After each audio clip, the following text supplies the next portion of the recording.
Hello students, आज हम जो मैथ्स चैप्टर डिस्कस कर रहे हैं linear equation in two variables, उसका एक्सरसाइज 3.5 डिस्कस करने जा रहे हैं। तो उसमें आज जो मेथड हम डिस्कस करेंगे that is cross multiplication method. What is that? That is cross multiplication method. क्या होता है इस क्रॉस मल्टीप्लिकेशन मेथड में? लेट हमारे पास में दो इक्वेशंस हैं। क्या क्या है? a1x प्लस, ठीक है, जो लीनियर इक्वेशंस होती हैं, plus b1y plus c1 is equal to 0। ऐसे ही क्या है equation a2x plus b2y plus c2 is equal to 0। तो क्रॉस मल्टीप्लिकेशन के लिए फॉर्मूला कैसे लगाना है? इजी फॉर्मूला है, एक बार प्रैक्टिस कर लेंगे तो हो जाएगा। ऐसे लिख लें आप, x अपॉन फिर y अपॉन फिर नेक्स्ट 1 अपॉन, राइट। इस तरह से आप राइट अप कर सकते हैं। यहां पर लिखिए कहां से शुरू करना है? बी से शुरू करना है। कैसे लिखना है? b1 b2, फिर यहाँ बीच में राइट कर लीजिए क्या, c1 c2, फिर c के बाद क्या लेना है? a1 a2, राइट, और लास्ट में फिर b1 b2। ये वर्कआउट करना है, b1 b2 से शुरू करना है, फिर b c a b इसी ऑर्डर में लिखने का है। अब इस तरह से क्रॉस मल्टीप्लाई करना है। ये फॉर्मूला यहां से बनेगा हमारा। तो क्या है? b1 ऊपर से शुरू करना है, ऊपर से नीचे की ओर ऐसे जाने का है, क्रॉस में ऊपर से नीचे की ओर। तो क्या फॉर्मूला आ जा रहा है? x upon b1 c2 minus b2 c1, ठीक है, is equal to y upon, क्या आएगा यहां से ऊपर से नीचे की ओर गए, क्या है? c1 a2 माइनस ये इधर की ओर जाएगा, तो क्या होगा? c2 a1, right. फिर next is equal to 1 upon a1 b2 minus a2 b1,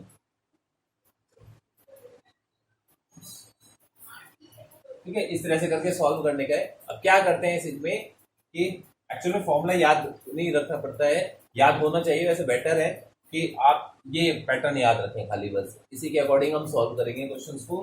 पहले x वाली टर्म को 1 वाले टर्म के इक्वल रख देना है, फिर ऐसे ही y वाली टर्म को 1 वाले टर्म के इक्वल रख देना है, और आपका सॉल्यूशन हो जाएगा। तो इसका एक्सरसाइज डिस्कस करते हैं, आपको पता चलेगा कैसे करना है। तो जो एक्सरसाइज का फर्स्ट क्वेश्चन है उसमें हमें पहले चेक करने का है, क्वेश्चन गिवन जो है ये यूनिक सॉल्यूशन है या नहीं है। अगर यूनिक सॉल्यूशन है तभी उसको क्रॉस मल्टीप्लिकेशन से सॉल्व करना है। तो 4 पार्ट्स दिए हुए हैं, तो मैं लास्ट पार्ट यहाँ पर डिस्कस कर रहा हूँ, that is a unique solution. ऐसे ही सेकंड पार्ट जो है वो भी यूनिक सॉल्यूशन है। फर्स्ट और थर्ड पार्ट यूनिक सॉल्यूशन नहीं है, आप निकाल के देखेंगे उसको, ठीक है। तो एक एग्जांपल हम डिस्कस कर लेते हैं, मतलब क्वेश्चन डिस्कस कर लेते हैं। तो इसमें क्या है हमारा, ए एक्चुअल में सबसे पहले आपको ये दो इक्वेशन गिवन है, इसमें लिखिए a1 कितना है, a1 कितना है, x लिखा है खाली, तो यानी कि 1 होगा। b1 कितना है, इज इक्वल टू -3, और c1 कितना है, -7, ठीक है। ऐसे ही फिर a2 राइट अप करें, a2 कितना है, सेकंड इक्वेशन की वैल्यूज लिखेंगे, तो 3 है, b2 कितना है, -3 है, और c2 कितना है, -15 है, ठीक है। ये वैल्यूज है हमारे पास में। तो अब क्या करने का है, सबसे पहले चेक करना है कि ये यूनिक सॉल्यूशन है या नहीं है। तो हमने निकाला क्या, a1 upon a2 is equal to क्या आया, 1/3 आया। फिर निकाला हमने b1 upon b2 is equal to क्या आया, -3 अपॉन -3, ये कितना आ गया, 1 आ गया। तो इसलिए क्या आ गया, so a1 upon a2 is not equal to b1 upon b2। तो क्या आ गया, यूनिक सॉल्यूशन आ गया है। अब यूनिक सॉल्यूशन आ गया है, तो अब इसको क्रॉस मल्टीप्लिकेशन मेथड से हम सॉल्व करने वाले हैं, राइट। तो क्या करने का है हमको, क्रॉस मल्टीप्लीकेशन के लिए सबसे पहले तो स्टैंडर्ड फॉर्म में लिखा होना चाहिए ना। अगर ये जो कांस्टेंट टर्म्स है राइट हैंड साइड में तो एलएचएस में जरूर ले आए उनको सॉल्व करने से पहले। अब जैसा मैंने आपको ऑलरेडी बताया था कि हमको कैसे वर्कआउट करने का है, तो सेम पैटर्न फॉलो करना है। तो जैसा ऑलरेडी बताया था क्या करना है, पहले a1 लिखना है, a1 के अपॉन में क्या लिखना है, सॉरी क्या बताया था, x के अपॉन में क्या लिखना है, फिर y था और फिर 1 अपॉन में, ठीक है। इस तरह से करके हमने देखा था। तो शुरू कहां से करना था, b1 b2 से। तो b1 b2 कितना है, b1 b2 लिखने की रिक्वायरमेंट नहीं है, ठीक है। आप एग्जाम में पहले फॉर्मूला जरूर लिख के दिखा दें। यहाँ पर तो हम क्या करेंगे, b1 b2 से लिखते हैं, दोनों ही -3 है। तो b1 ऊपर लिखा, b2 नीचे लिखा, दोनों -3 है। फिर c1 c2 लिखना है, c1 c2 को बीच में लिखना है, इक्वल टू के नीचे बीच में लिखना है -7 और क्या है -15। फिर a1 a2 क्या है, 1 और 3, ठीक है। a1 a2 क्या है, 1 और 3 है यहाँ पर हमारे पास में, राइट। और b1 b2 फिर दोबारा से b1 b2 दो बार आता है, -3 और -3, ठीक है। इस तरह से करके हमको राइट अप करने का है, राइट। फिर हम क्रॉस मल्टीप्लिकेशन अप्लाई करने वाले हैं, ऐसे करके, ये ऐसे करके एरोज लगा सकते हैं आप, राइट। अब हमें क्या करने का है, सेम एक बार लिखने के बाद में आप वेरीफाई जरूर कर लेंगे। आपने सही यहाँ गलत लिख दिया तो सारा गड़बड़ हो जाने वाला है, इसको वेरीफाई जरूर कर ले। -3 b1 b2, ठीक है। फिर -7 -15, राइट। फिर 1 3 फिर -3 -3, ठीक है। इस तरह से हमने सही राइट किया है इसको। अब यहाँ पर क्या करने का है, क्या आ जाएगा, x अपॉन,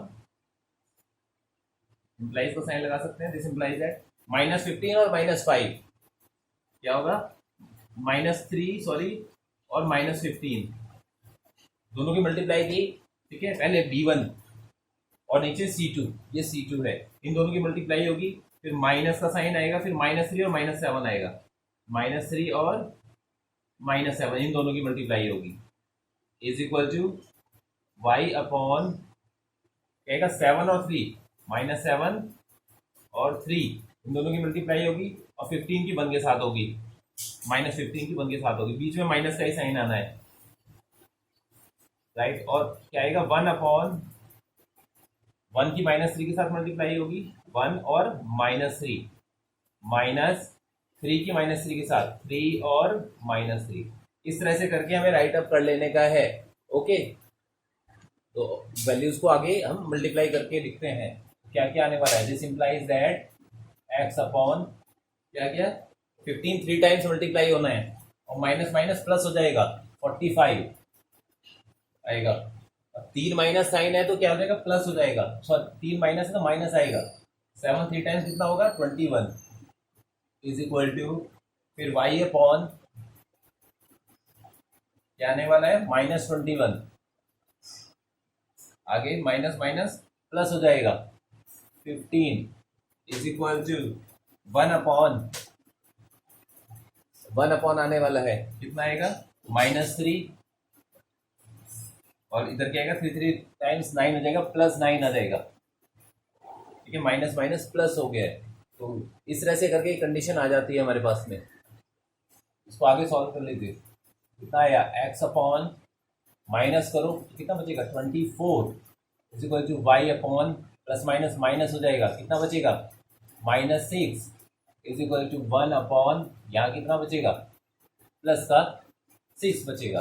अब एक एक करके कंपेयर करो, पहले x वाले टर्म को 1 इससे कंपेयर करना है, पहले इन दोनों को कंपेयर करना है, फिर इन दोनों को कंपेयर करना है। तो अब यहाँ ऐसे लिखेंगे, because x upon 24 is equal to 1 upon 6, this implies that x is equal to, divide में मल्टीप्लाई में जाएगा, तो 24 upon 6, x is equal to कितना आ गया, 4 आ गया। फिर ऐसे ही because y upon -6 is equal to 1 upon 6, तो this implies that y is equal to -6 upon 6, तो कितना देगा, -1 आ जाएगा। This is the cross multiplication method, इस तरह से करके सॉल्व करना है क्रॉस मल्टीप्लीकेशन मेथड, राइट।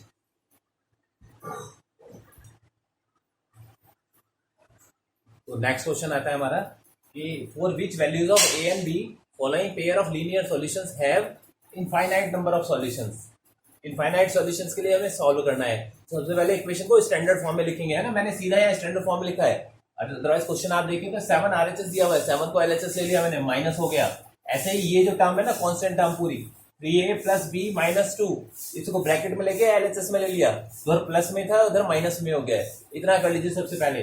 अब क्योंकि a b c हम लिखने का है हमको, लेकिन सबसे पहले क्या ध्यान दें आप, यहाँ ABC ऑलरेडी लिखा हुआ है तो कैपिटल लेटर में यूज करेंगे, ठीक है, कैपिटल लेटर में। तो A1 कितना है हमारे पास में, A1 2 है, B1 कितना है 3 है, और C1 कितना है कैपिटल में -7। फिर ऐसे ही A2 कितना है हमारे पास में, A - B, फिर B2 कैपिटल लेटर में, B2 कितना है A + B, और C2 कितना है, यहां से ये पूरा टर्म आ जाएगा, क्या है माइनस ब्रैकेट में 3a + b - 2, ठीक है। इस तरह से करके राइट अप कर लेने का है हमको। अब नेक्स्ट क्या करने का है हमको, क्योंकि कंडीशन में क्या कह रहे हैं, infinite number of solutions.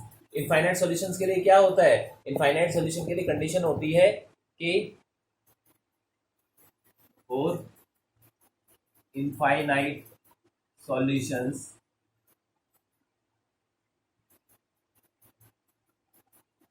A1 upon A2 is equal to B1 upon B2 is equal to C1 upon C2, ठीक है, ये कंडीशन होती है। इसमें ये वैल्यूज पुट अप कर दीजिए, आ जाएगा सीधा। अगर क्वेश्चन में गिवन नहीं ना कि आप क्रॉस मल्टीप्लीकेशन से सॉल्व करते हो, आप कैसे भी सॉल्व कर सकते हैं, जो इक्वेशन बनेगी आगे हम किसी भी मेथड से सॉल्व कर सकते हैं। तो इसको A1 कितना है 2 अपॉन क्या आ गया A - B is equal to, next ये आ गया 3 अपॉन A + B, ठीक है। B2 की वैल्यू B1 B2 की वैल्यू रखिए। अब C1 C2 की वैल्यू रखें। C1 कितना है -7 अपॉन माइनस ब्रैकेट में 3a + b - 2, ठीक है। इस तरह से करके वैल्यूज हैं, ये माइनस से माइनस कट अप हो जाएगा, क्या आ जाने वाला है, this implies that 2 upon A - B is equal to 3 upon A plus B is equal to 7 upon 3A plus B minus 2, ठीक है। दोनों माइनस साइन कट अप हो गए हैं, ठीक है, माइनस से माइनस ये कट अप हो गया है यहाँ पर। अब पहले फर्स्ट पार्ट को थर्ड से इक्वल कंपेयर करेंगे और फिर सेकंड को थर्ड से कंपेयर करेंगे, ठीक है। पहले फर्स्ट को मैं थर्ड से कंपेयर कर रहा हूँ, ठीक। तो अब कंपेयर करने पर क्या मिलता है मेरे को, जैसे मैंने फर्स्ट पार्ट किया है हमारा 2 upon A - B is equal to, ये किस थर्ड पार्ट के कंपेयर किया है इसको, तो 7 upon 2A + B, sorry 3A + B - 2, ठीक है। तो ये दोनों को कंपेयर करेंगे और एक इक्वेशन यहाँ से हम फाइंड कर लेंगे, ओके। तो क्रॉस मल्टीप्लाई कर दिए तो क्या आने वाला है, दिस इंप्लाइज दैट 2 ब्रैकेट में 3A + B - 2 is equal to 7 bracket में A - B, ये आने वाला है। तो क्या आ जाएगा ये 6A + 2B - 4 मल्टीप्लाई कर दिया 2 का पूरे में, ऐसे ही 7 का मल्टीप्लाई कर दीजिए तो क्या आएगा 7A - 7B, राइट। अब 4 वाले टर्म को RHS भेज दीजिए और A और B वाले टर्म को LHS ले आए, तो क्या आ गया 6A + 2B - 7A + 7B, ठीक है। ये साइन चेंज हो गए दोनों टर्म्स के, और -4 है +4 हो गया RHS जाकर के। तो यहाँ से इक्वेशन क्या आ गया हमारे पास में, 6A में से 7A माइनस कीजिए, कितना बचेगा -A, ठीक है। दोनों को माइनस किया तो क्या बचा -A, फिर ये दोनों प्लस हो जाएंगे B वाली terms, +9B is equal to 4, ये आ गई हमारी इक्वेशन नंबर 1। ऐसे ही सेकंड इक्वेशन फाइंड करनी है, राइट। अब हम सेकंड इक्वेशन को थर्ड इक्वेशन से कंपेयर करेंगे, ठीक है।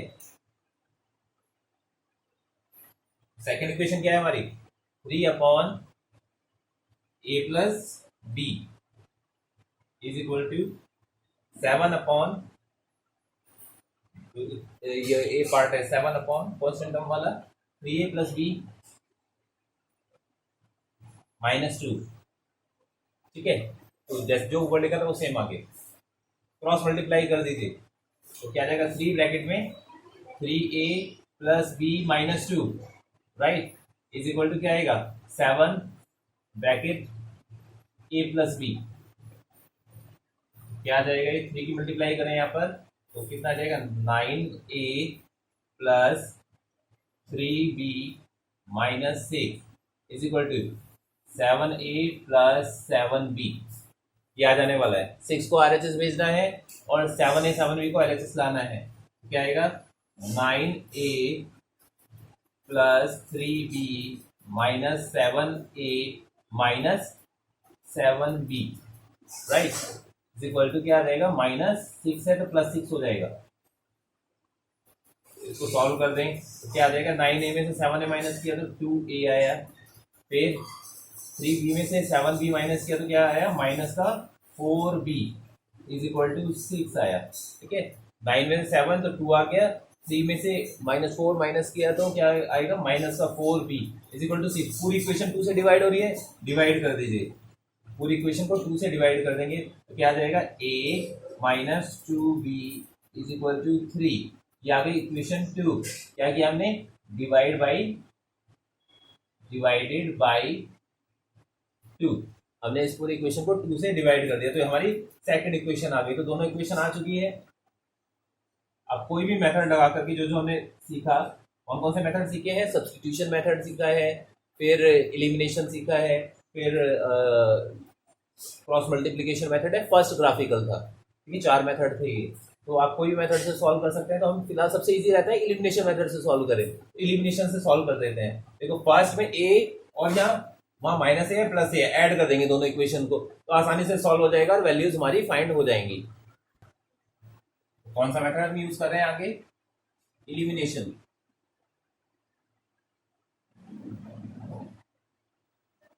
एलिमिनेशन मेथड, राइट, क्या करने का है हमको, ऐड इक्वेशन 1 एंड 2,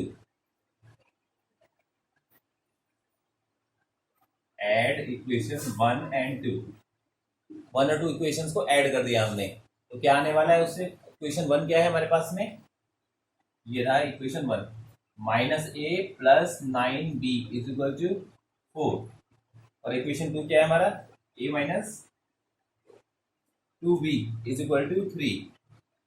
ऐड करेंगे तो साइन चेंज नहीं होगा, ये कटअप हो जाएगा दोनों टर्म। यहाँ कितना बचा 7b is equal to 7, this implies that b is equal to कितना आ गया 7/7 1, b की वैल्यू आ गई 1। ये वैल्यू को हम कहाँ रख देंगे, equation, put value of b in equation 1 में रख दीजिए। इक्वेशन क्या है 1 क्या है हमारा, -a plus 9b is equal to 4। ठीक है, इस तरह से करके इक्वेशन b रहने वाला है हमारा। तो इसमें 1 रख दीजिए b की जगह पर, तो क्या आ जाएगा -a plus 9 into 1 is equal to 4, this implies that -a is equal to कितना है 9, उधर आके माइनस हो जाएगा आगे से जाके -9 कितना आएगा -5, माइनस से माइनस कटअप हो जाएगा, तो a की वैल्यू आ गई हमारे पास में, कितनी आ गई है 5। ठीक है, क्वेश्चन सॉल्व हो जाता है, दोनों आंसर आ चुके हैं हमारे पास में। ध्यान रखना है, बहुत इंपॉर्टेंट क्वेश्चन है। ठीक है, this is most important question है। ठीक है, तो इसका अच्छे से आप प्रैक्टिस करें, प्रैक्टिस करने से ही आएगा। वैसे है कुछ नहीं, बस एक बार फॉर्मूला लगाना है। ठीक, जैसे कि कहा था हमको शुरुआत में कि इनफाइनाइट नंबर ऑफ सॉल्यूशन है, तो a1/a2 b1/b2 c1/c2 तीनों को इक्वल रखा और सॉल्व कर डाला है। ठीक है, तो इजीली सॉल्व करने का है इसको, बस आपको पैटर्न पता होना चाहिए। क्वेश्चन नंबर 2 का सेकंड पार्ट है, उसमें गिवन क्या है कि a और b की वैल्यू फाइंड करनी है जब इन दोनों इक्वेशंस का क्या है नो सॉल्यूशन है, नो सॉल्यूशन की कंडीशन अप्लाई करनी है। सबसे पहले दोनों इक्वेशन को क्या करना है, स्टैंडर्ड फॉर्म में लिखना है। तो जो कांस्टेंट टर्म है RHS में उसको LHS ले आए, तो क्या हो जाएगा 1 LHS आके -1 हो जाएगा, ऐसे करके -1 हो गया। और ये वाली जो पूरी टर्म है इसको ब्रैकेट में लिखेंगे, ये भी माइनस में हो जाएगी। ठीक है, तो इस तरह से करके सबसे पहले स्टैंडर्ड फॉर्म में राइट कर लेने का है, फिर उसके बाद में आगे का सॉल्यूशन करना है। तो क्या करना है, for no solution no solution के लिए क्या रहता है, फॉर नो सॉल्यूशन के लिए क्या है, A1 upon A2 is equal to B1 upon B2 is not equal to C1 upon C2। ठीक है, ये रहने वाला है। अब A1 A2 क्या है, ये जो x की मल्टीप्लाई में लिखे हुए हैं, पहले आप क्वेश्चन करने से पहले A1 A2 B1 B2 right करें, जैसे हमने पीछे राइट किया था। फिलहाल मैं डायरेक्ट कर रहा हूँ। 3 है A1 और A2 कितना है 2k minus 1, right, is equal to B1 upon B2 क्या है 1 अपॉन बाई का मल्टीपल क्या है 1 है अपॉन k माइनस 1। ठीक है, नीचे क्या है k माइनस 1 है, नॉट इक्वल टू क्या है -1 upon minus 2k plus 1, right, ये रहने वाला है। अभी क्या आ जाएगा, पहले पहले दो पार्ट को इक्वल रखेंगे, ठीक है, और इससे सॉल्यूशन फाइंड करेंगे, और वो इसके तो नॉट इक्वल आने वाला ही है। देखते हैं तो क्या है कि ऐसे करके लीजिए, because 3 upon 2 minus 1 is equal to 1 upon k minus 1। इन दोनों पार्ट को इक्वल रखा तो क्रॉस मल्टीप्लाई कर दिया हमने, 3 की k माइनस 1 में मल्टीप्लाई होगी तो क्या आ जाएगा 3k माइनस 3, ठीक है, k में भी और -1 में भी मल्टीप्लाई हुई, is equal to 2k minus 1 की 1 में मल्टीप्लाई होगी तो क्या आएगा 2k माइनस 1 ही आ जाएगा। अब क्या आ जाएगा, k को LHS ले आइए 2k को, और 3 को RHS भेज दीजिए -3 को, तो क्या आ जाएगा यहाँ पर 3k minus 2k is equal to -1 plus 3। So this implies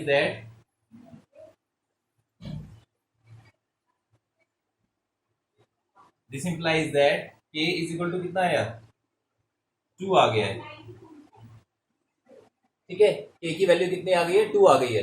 next क्या करना है, put k is equal to कितना है हमारा 2 इन, जो इसका जो सेकंड पार्ट था ना, ये दोनों इक्वल पार्ट नॉट इक्वल है, इसमें रख के देखिए क्या ये ऐसा ही है, ये -1 नॉट इक्वल टू 1 अपॉन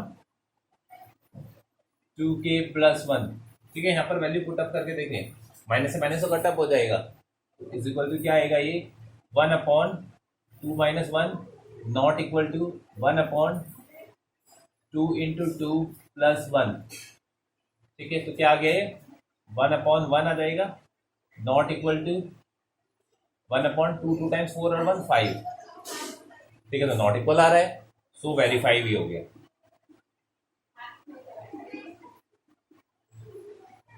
क्या हो गया ये वेरीफाइड हो गया है, ठीक है, तो इस तरह से करके क्वेश्चन को सॉल्व करना था। ठीक, तो ये कुछ पार्ट्स हमने आज डिस्कस किए हैं, जो रिमेनिंग क्वेश्चन है नेक्स्ट लेक्चर में डिस्कस करने वाले हैं। Thank you for watching.